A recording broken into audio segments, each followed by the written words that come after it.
Hi, it's me again. In this video, we're going to look at how to export the object detection inference graph. So far, we've hit the step 40,000. And here you see that from the step 34K, the loss increases again, which is not good because we want the loss to be the minimum possible. That proves that our model is learning more from the images and not the opposite.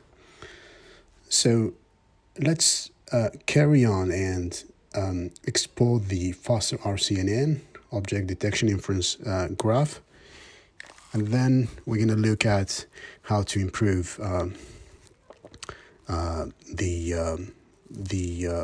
our model. We're gonna retrain the model in the next videos and see how to follow the principle of training by iterations. So here we define the output directory, faster RCNN inference graph, and I'm gonna just copy the script here and paste it here.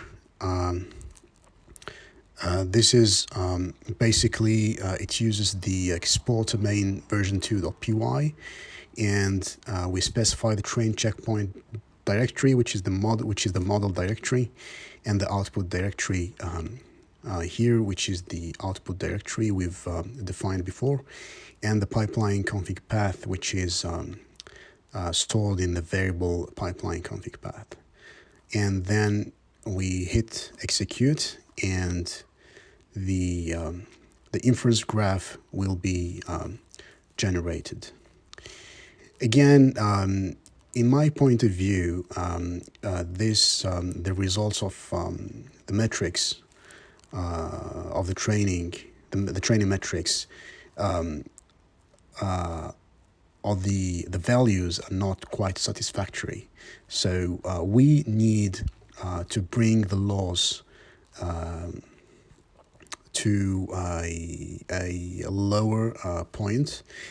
I'd say for this, in the context of this tutorial, 40–30% would be acceptable because we have the data set is not really that good to train a really perfect model.